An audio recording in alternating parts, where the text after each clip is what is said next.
ya lo sabéis todo acerca de las garrapatas. Ya sabéis que ni cigarros, ni agujas incandescentes, ni aceite, ni pistolas. Os recuerdo que uno de nuestros patrocinadores es la revista Investigación y Ciencia, que durante estos 3 días hay un descuento si queréis suscribiros a esta revista. La siguiente ponente se llama Diana Gutiérrez y es investigadora del IPLA, del Instituto de Productos Lácteos de Asturias, y nos va a hablar sobre las resistencias a bacterias y la forma de combatirla mediante virus. Así que un aplauso para ella.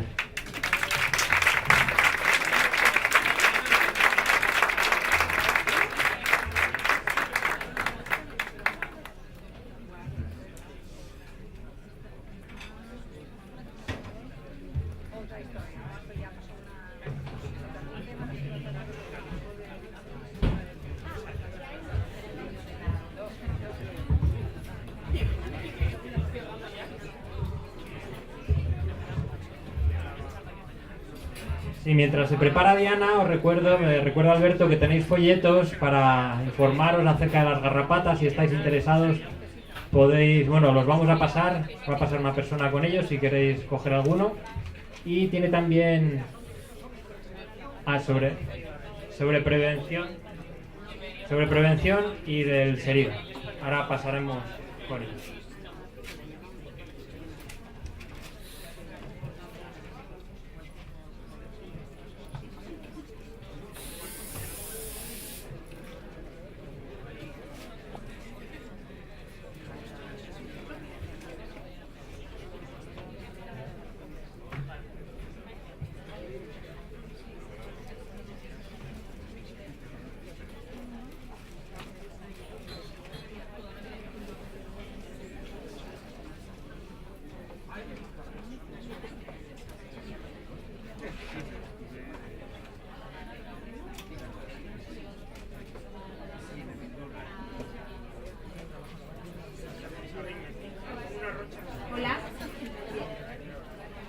Pues empiezo. He titulado mi charla Los virus que nos cuidan porque a lo largo de esta presentación lo que quiero que os quede claro es que no todos los virus son malos.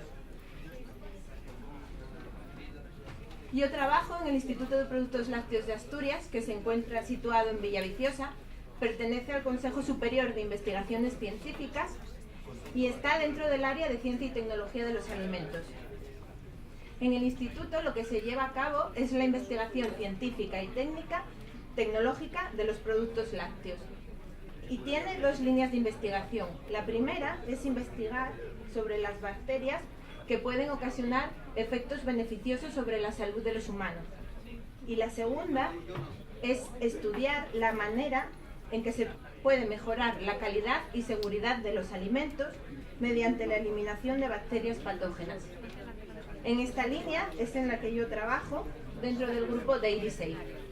Como podéis ver, estas 2 líneas de investigación trabajan con bacterias. Una bacteria es un organismo unicelular muy pequeño, son 1000 veces más pequeños que una hormiga. Una hormiga la podemos ver a simple vista, pero la bacteria no se ve a simple vista. Tenemos que emplear un microscopio óptico o un microscopio electrónico. La diferencia entre estos 2 microscopios es que en el óptico las bacterias se ven más pequeñitas, son estos puntitos de aquí, y en el electrónico se ven más aumentadas.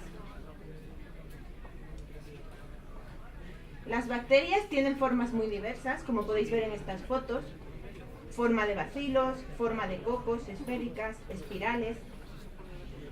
Y tienen una reproducción un poco diferente a la reproducción animal a la que estamos acostumbrados. Una bacteria se parte en 2 y da lugar a 2 bacterias. Estas 2 bacterias a su vez pueden dividirse en otras 2 y así sucesivamente. Esto lo hacen de forma muy rápida y se calcula que en 2 horas de una bacteria podemos obtener otras 200 bacterias.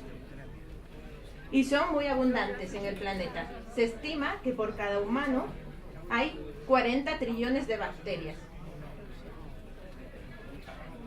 Se pueden localizar en cualquier hábitat, tanto en el agua como el aire, la tierra, las plantas, y también se encuentran en la piel de animales y de los humanos. y también las tenemos en nuestro interior, en el intestino. Y tienen una gran capacidad de dispersarse por todos los ambientes. Pero que no cunda el pánico todavía, porque la mayoría de las bacterias son inofensivas para los humanos. Algunas incluso pueden ser beneficiosas, como las que se están estudiando en mi instituto, que tienen efectos beneficiosos en la digestión de los alimentos. Y también podemos utilizarlas en las fermentaciones de algunos alimentos, como el yogur. Pero siempre tiene que haber una oveja negra, y esa oveja negra dentro del grupo de las bacterias son las bacterias patógenas, que son de las que os voy a hablar a partir de ahora. Las bacterias patógenas producen un gran número de infecciones, abortos e incluso la muerte. Para combatir las bacterias patógenas se han utilizado los antibióticos a lo largo de la historia. Desde 1928, en el que se descubrió la penicilina, en los años entre 1940 y 1970 se descubren la gran mayoría de antibióticos que estamos utilizando hoy en día y se empiezan a producir en gran escala. Durante los últimos años lo que ha ocurrido es un aumento exponencial de bacterias que son resistentes a los antibióticos. Y el problema está en que no se hacen resistentes solo a un antibiótico, pueden hacerse resistentes a muchos antibióticos. Ante este problema, la Organización Mundial de la Salud ha elaborado una lista de bacterias patógenas para la que es urgente buscar nuevas alternativas para evitar las resistencias a antibióticos.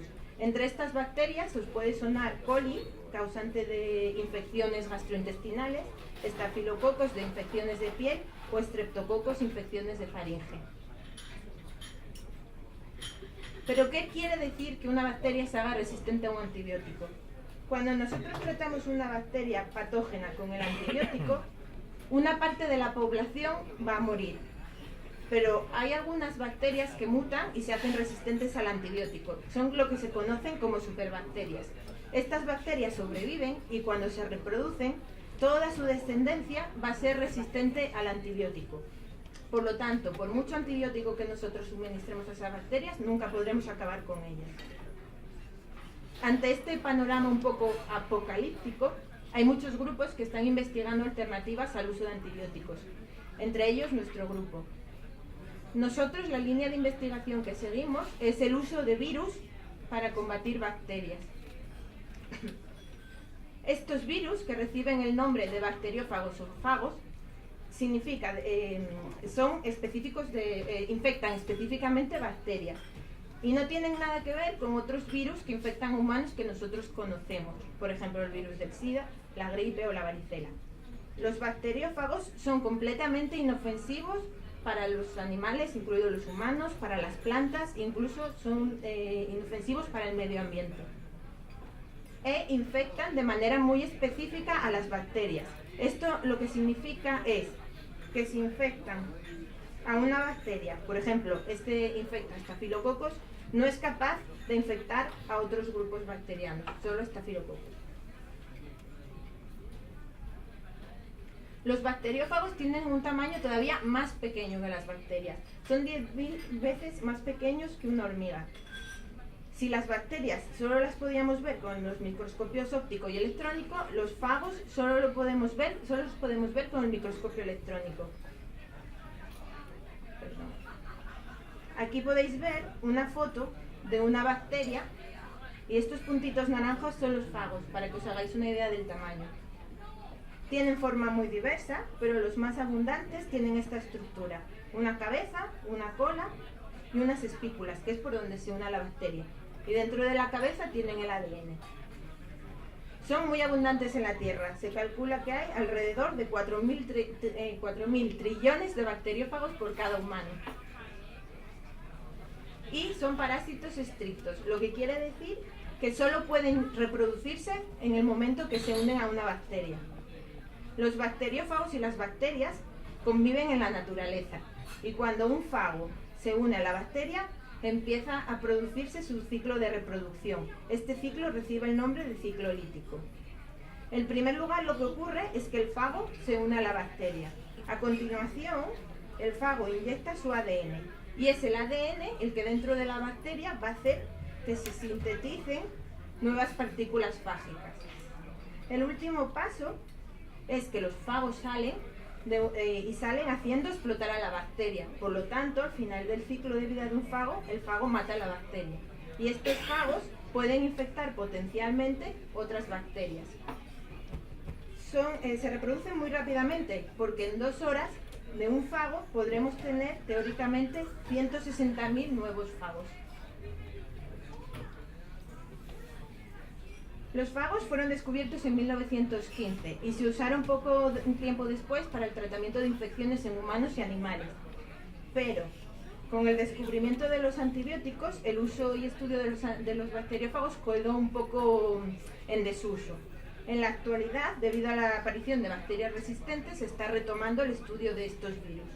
De hecho, hoy en el mundo se comercializan hoy en día varios productos basados en fagos para la eliminación de bacterias, para el tratamiento de infecciones humanas y animales, y también para la descontaminación de alimentos en los que pueden crecer bacterias patógenas. Pero para llegar a producir un producto basado en fagos se necesita una investigación previa, y eso es lo que estamos haciendo bastantes laboratorios. La investigación consta de 4 pasos que siempre son los mismos, independientemente del fago que se quiera buscar o la bacteria que se quiera tratar. Yo todo lo que os voy a hablar ahora es el ejemplo de lo que hacemos en mi laboratorio, que es frente a Staphylococcus, al género Staphylococcus. Los estafilococos son bacterias que producen infecciones en la piel, infecciones de sangre, infecciones hospitalarias, y también provocan intoxicaciones alimentarias por la producción de toxinas en los alimentos. Una vez que tenemos seleccionada la bacteria a la que queremos tratar, vamos a buscar nuevos fagos. Para ello, buscamos los fagos en aquellos lugares donde se pueda encontrar la bacteria. Los estafilococos pueden aparecer en leche de vacas, de mujeres y en aguas residuales. En nuestro laboratorio aislamos estos 7 fagos. Bueno, estos son los nombres científicos, pero bueno, no hace falta que les hagáis mucho caso. Y para observar la presencia de fagos, lo hacemos en placas.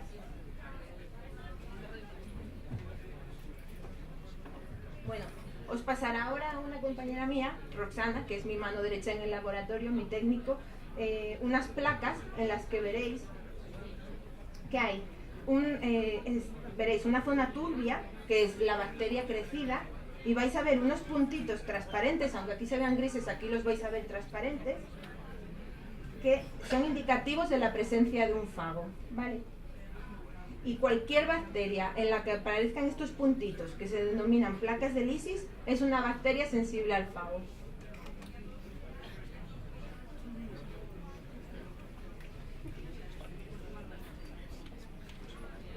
A continuación, en el estudio de los fagos, el siguiente paso sería evaluar su actividad. Para ello, hacemos experimentos frente a distintos tipos de estafilococos.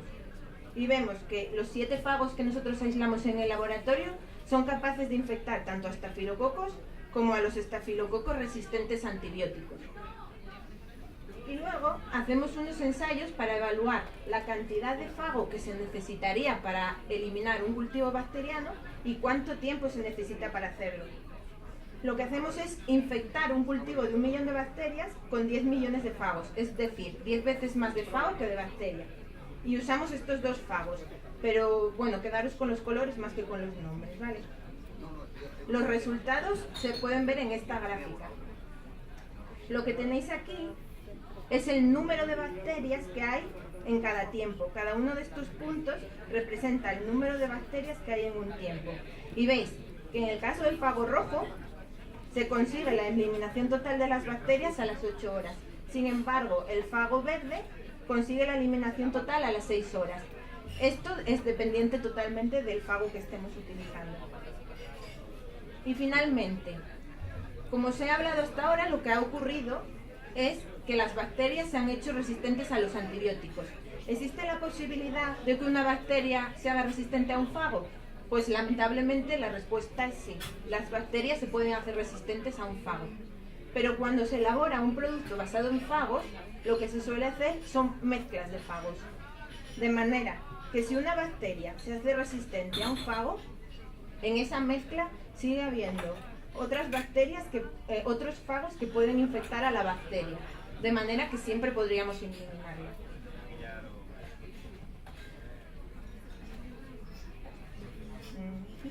Bueno, todo lo que os he explicado hasta ahora tiene que ver con los fagos propiamente dichos, pero hemos abierto una nueva línea de investigación en el laboratorio, que es evaluar las proteínas que producen los fagos como posibles agentes antimicrobianos. Los fagos producen una proteína, que es la endolisina, que es la responsable que durante el ciclo de vida del bacteriófago se produzca la explosión de la bacteria, la muerte de la bacteria. Esta endolisina, si la añadimos sobre un cultivo de bacterias, lo que se va a producir es que la bacteria explota, porque lo que hace la endolisina es abrir poros en la pared de poros o agujeros en la pared de la bacteria, que es la envuelta externa. Es como si pinchásemos un globo con una aguja. Cuando pinchamos un globo, el globo explota. Pues cuando haces un poro en la pared de la bacteria explota.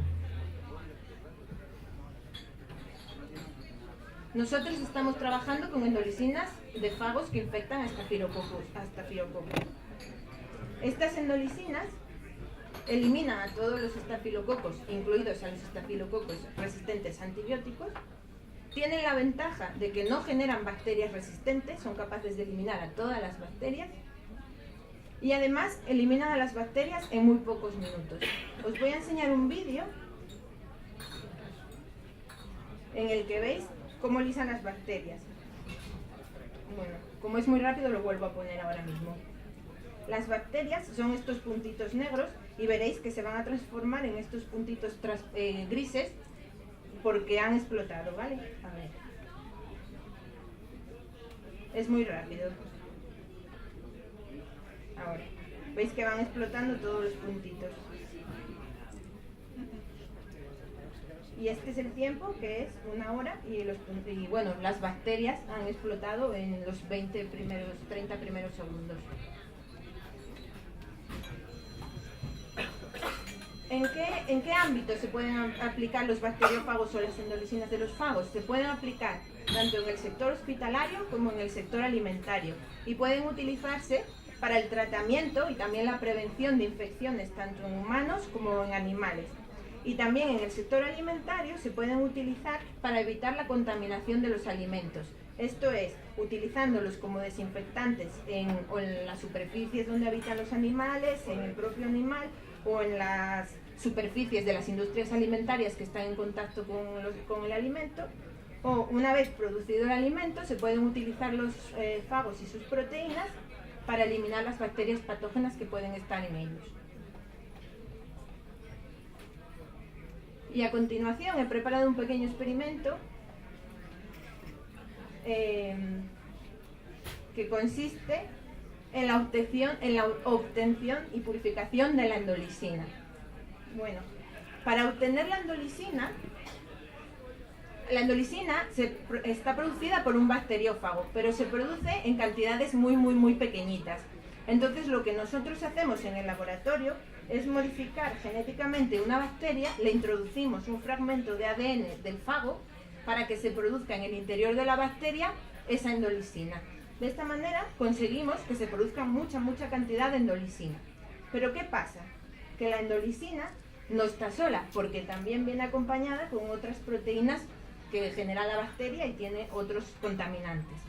Entonces, lo que llevamos a cabo es un proceso de purificación que consiste simplemente en separar nuestra endolisina de otros restos celulares. Esta purificación se hace en 3 pasos. En el primer paso, bueno, necesito un voluntario. Antes de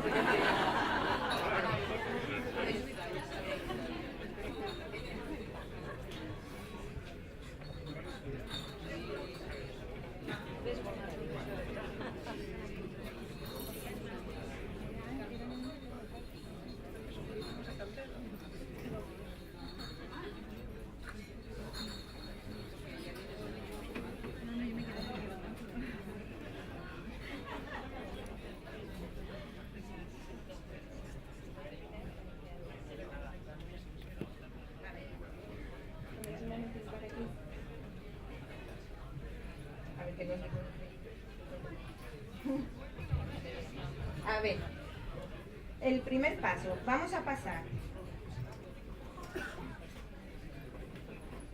esto. Yo tengo aquí una solución que tiene endolisinas y restos de bacterias y las vamos a pasar por lo que se denomina una columna de purificación, que es esto que tenemos aquí. Esta columna de purificación, lo que tiene aquí abajo es un compuesto, es una matriz que está formada por un compuesto que se llama níquel. ¿Vale? El níquel lo que tiene es mucha afinidad por la endolisina, de manera que nuestra endolisina se va a unir al níquel y todo lo que no sea endolisina pasará a través de la columna.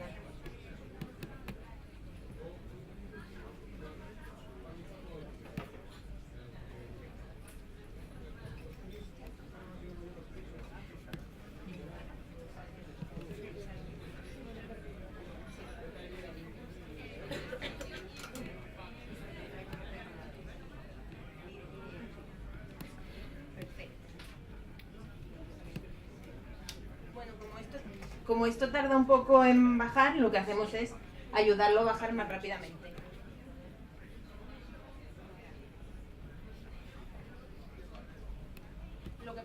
Lo que pasa a través de la columna no nos interesa, son restos y los tiramos, los descartamos.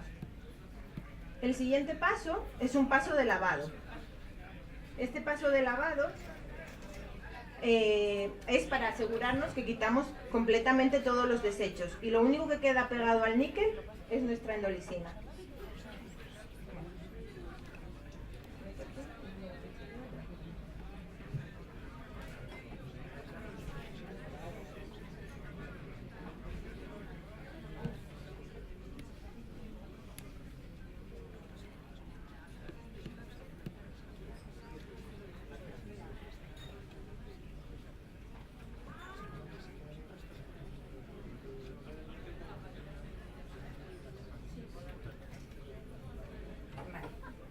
Entonces ahora, nosotros en la columna tenemos la endolisina, nuestra proteína, unida.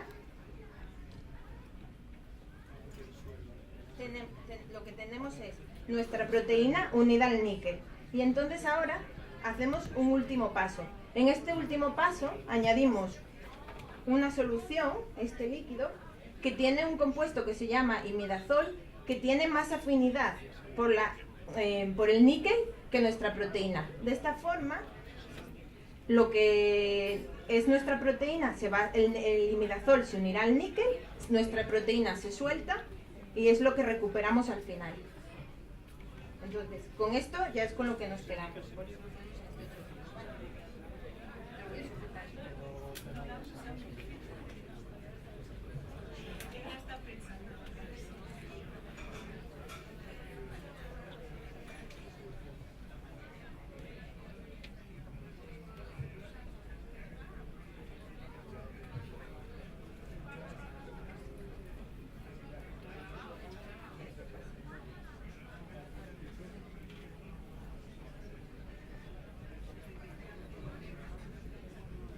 Y en este tubo ya tendríamos nuestra endolisina purificada.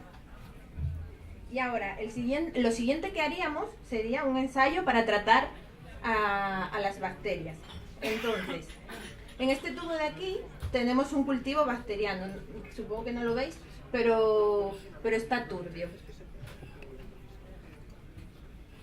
Vamos a añadirle una cantidad de la endolisina y veremos cómo se pone transparente.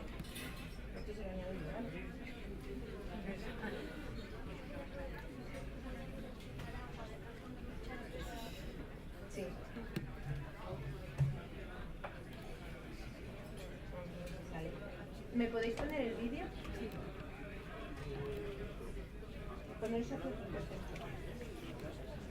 Lo que va a pasar aquí, lo veis vosotros, voy a echar la endolisina. Veréis como en unos segundos esto se pone completamente transparente. ¿Lo habéis visto?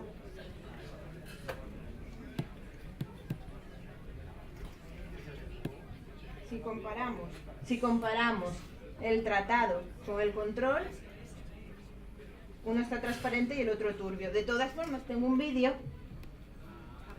Si veis, se trata el de la derecha, es al que añadimos endolisina. Y se pone transparente. si queréis volver a reproducirlo, porque es muy rápido.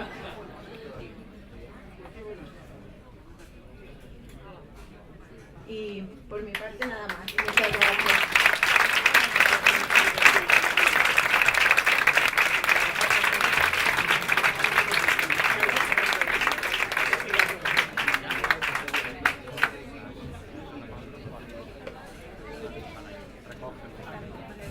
Muchas gracias, Diana. No sé si tenéis alguna pregunta.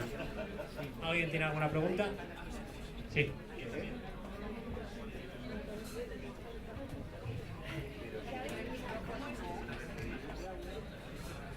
Hola, con la tasa de reproducción tan alta que tienen, ¿hay algún peligro de que puedan cambiar en algún momento y afectar a moléculas, a células que no deberían? Los bacteriófagos.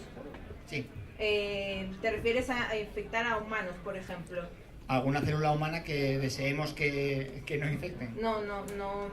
Mira, los bacteriófagos llevan años evolucionando con las bacterias y se han adaptado a infectarlas. Es muy poco probable que lleguen a infectar a un humano o a un animal. Muy poco probable. ¿Y entonces dónde está el problema de que nos esté usando, o al menos no conozcamos de su existencia hoy en día? Porque me parece que, según lo has comentado, parece todo que está muy bien, muy eficiente, muy rápido, sin efectos secundarios. ¿Algún problema hay por ahí que esté sin solucionar? Claro, para llegar bueno, por ejemplo, en humanos hay que llevar a cabo una serie de estudios clínicos con cualquier sustancia que se quiera poner en el mercado. Hoy en día en la Unión Europea no está permitido el uso de fagos, ni para alimentos ni para humanos. En Estados Unidos, que son más permisivos, ya se comercializan varias muestras de varios productos basados en fagos, como os conté, para la eliminación de bacterias patógenas en alimentos, y también se están usando para la eliminación de bacterias patógenas en heridas de la piel. Cuando tienes una herida por una quemadura, pues lo que están haciendo son como unos apósitos con fagos, en el apósito lo ponen y se cura. Pero el problema es un problema legislativo y que se necesita todavía más una investigación para apoyar esos resultados, en fin. Gracias. Hola, bueno, quería hacer la primera. Vale. La primera, en cuanto a la generación de resistencias de los fagos, al tener una tasa también de mutación, incluso puede que más alta que las bacterias, no hay mucho menor problema de resistencias que los antibióticos, quiero decir, coevolucionan a la vez fagos con bacterias, y entonces a la vez que hay bacterias resistentes a fagos, puede haber fagos resistentes o que se reproduzcan esas bacterias. Entonces no sería más... ¿Dices bacterias resistentes a fagos? Sí, y fagos que a su vez puedan haber mutantes que puedan replicarse en esas bacterias resistentes. Es como una...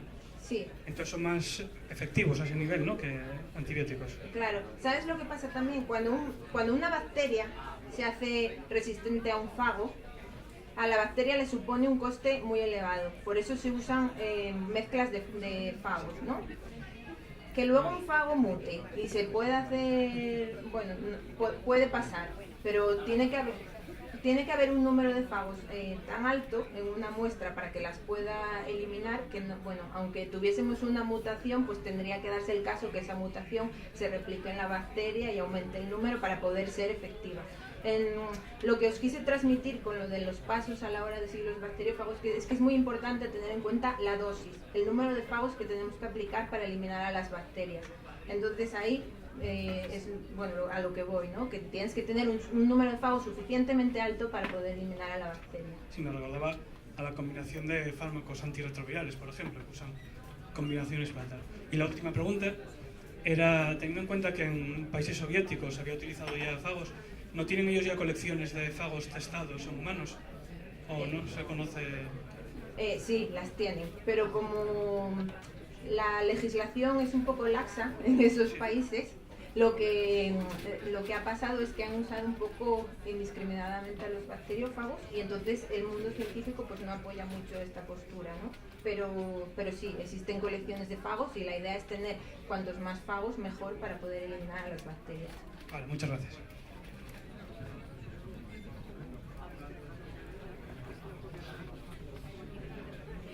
Si las bacterias se hacen resistentes a los fagos, ¿por qué ¿por qué mueren con eso que hace esa proteína que hacen los fagos Vale, esta es una muy buena pregunta y voy a intentar contestártelo de la manera más fácil posible. Aunque yo la endolisina la he representado como un circulito, las endolisinas son proteínas que tienen dos sitios. A ver cómo lo explico. Las proteínas atacan la pared de las bacterias y pueden hacerlo de dos formas distintas. Pueden atacar en un sitio o en otro. Es decir, podrían matarme. Si nos ponemos en el caso humano, pues imagínate, una endolisina es capaz de tirarme una bala al corazón o de cortarme la cabeza. Pues una endolisina es capaz de actuar en dos sitios de la pared de las bacterias. Que una bacteria no se haga resistente a esto es porque la pared de la bacteria es muy importante para la bacteria, porque es la encargada de mantener la estructura y la forma de la bacteria. Si una bacteria muta y se hace resistente a una endolisina es porque cambia esa pared, y esa bacteria con la pared cambiada no es viable en la naturaleza. No crece bien, le cuesta crecer, es más sensible a cambios de temperatura, y por eso es poco probable que una bacteria se haga resistente a la endolisina. No sé si me has entendido. Antes de que hagan otra pregunta, como podéis ver, tenemos en la pantalla un enlace y un código QR. Si pudierais responder, es una encuesta de satisfacción de estas charlas. Si pudierais responder, os agradeceríamos. Estas charlas se hacen para vuestra satisfacción, y ahí podéis decirnos lo que os ha gustado y lo que no os ha gustado para poder mejorar. Dos preguntas. La primera, ¿consideras a virus y bacterias seres vivos? Y la segunda, con trampa. Vamos a ver, ¿qué te atacan los virus? En primer lugar, te pueden quitar la vida. Y en segundo lugar, ¿lo puedes utilizar para atacar a las bacterias? Es casi un chiste. Bueno, respecto a lo de si son seres vivos o no, hay una controversia, porque en realidad un virus no es un ser vivo como tal cual lo conocemos. Para mí un virus es como una forma de vida intermedia, porque es cuando está fuera de la bacteria, un virus está ahí y no hace absolutamente nada, simplemente está. Pero cuando un virus infecta una bacteria es cuando en realidad yo podría considerarlo un ser vivo, porque dentro de la bacteria es cuando se reproduce y forma nuevos virus y luego sale. Pero hay una controversia con eso que todavía no está aclarado este tema. ¿Y cuál era la otra?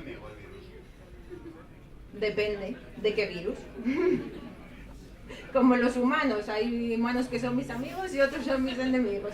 Pues igualito. Si los queremos usar para infectar bacterias, hay que encontrar el virus capaz de infectar a la bacteria. Y los virus que nos provocan infecciones, por supuesto que para mí son malísimos. Hola, buenas. No sé si entendí bien que los bacteriófagos son específicos para atacar diferentes bacterias, pero con lo que estás trabajando exactamente es con una bacteria modificada genéticamente que ya fabrica endolisinas. Sí. ¿Las endolisinas son todas iguales o son también específicas para diferentes tipos de bacterias? Las endolisinas son específicas para diferentes tipos de bacterias, pero por ejemplo, si yo tengo 10 estafilococos, porque no todas las bacterias son iguales, aunque yo hable de estafilococos, no todos son iguales, igual que los humanos, unos tienen ojos azules, otros marrones, pues los estafilococos no son todos iguales. Un fago a lo mejor es capaz de infectar de esas 10 bacterias a 5, pero una endolisina las infecta todas, es activa frente a todas las bacterias, y esa es la ventaja de las endolisinas, que son activas frente a todos los estafilococos, pero no son activas frente a otras bacterias como coli o igual que los fagos. Son muy específicas.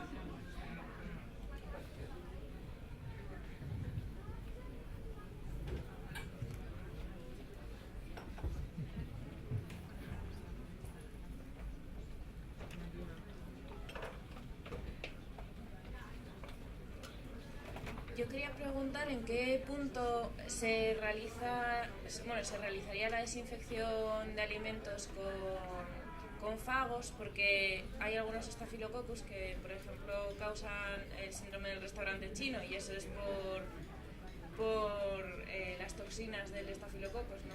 Entonces, si se lisa la bacteria, quedan las toxinas.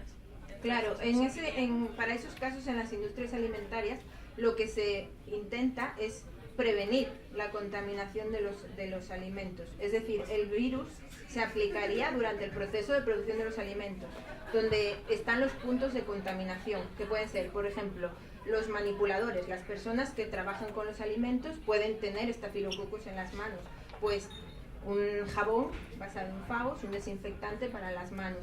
También puedes limpiar las superficies de las industrias donde están en contacto con los alimentos.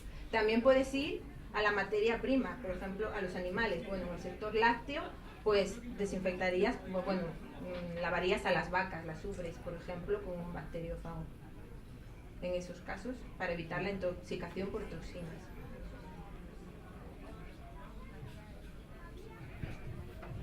¿Alguna pregunta más? ¿Nos podrías hablar sobre los miedos que hay de resistencias bacterianas en alimentos ahora que hay tantas noticias sobre esto? Los miedos Si son justificados, ¿de dónde vienen estas resistencias? Vale, las resistencias a antibióticos básicamente vienen porque hemos estado utilizando mal los antibióticos desde que se descubrieron. Hoy en día ya el uso de los antibióticos está mucho más restringido. Pero, ¿qué es lo que ha pasado desde el descubrimiento de los antibióticos hasta ahora? Pues, por ejemplo, en el sector clínico, tú tenías un resfriado que es causado por un virus de la gripe y el médico te recetaba antibióticos. Pero los antibióticos no hacen nada contra el virus. Lo que estás haciendo es que las bacterias normales de tu cuerpo, porque los antibióticos infectan a todas las bacterias, buenas, malas, a todo. Entonces tú lo que estás generando es bacterias resistentes. Y nosotros, esas bacterias resistentes, las podemos pasar a múltiples sectores. Y luego, en el sector de la alimentación, lo que se ha utilizado los antibióticos es para por ejemplo, el engorde de animales de granjas. Cuando se aplicaba un antibiótico a un animal, se vio que estos engordaban. Como no enfermaban, engordaban. Pues se ha usado de manera descontrolada esos antibióticos. Esos antibióticos han pasado al agua y entonces hemos generado muchas bacterias resistentes. Y ese es el verdadero problema hoy en día. Muchas gracias. ¿Alguien quiere hacer alguna pregunta? Sí.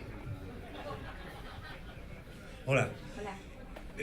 ¿Sería posible modificar genéticamente virus para atacar células malignas que nos provocan enfermedades, como el cáncer? ¿En qué estado de la investigación estamos? Claro, yo de eso no te puedo contestar porque yo no tengo mucha idea. Mira, ese chico igual te puede ayudar.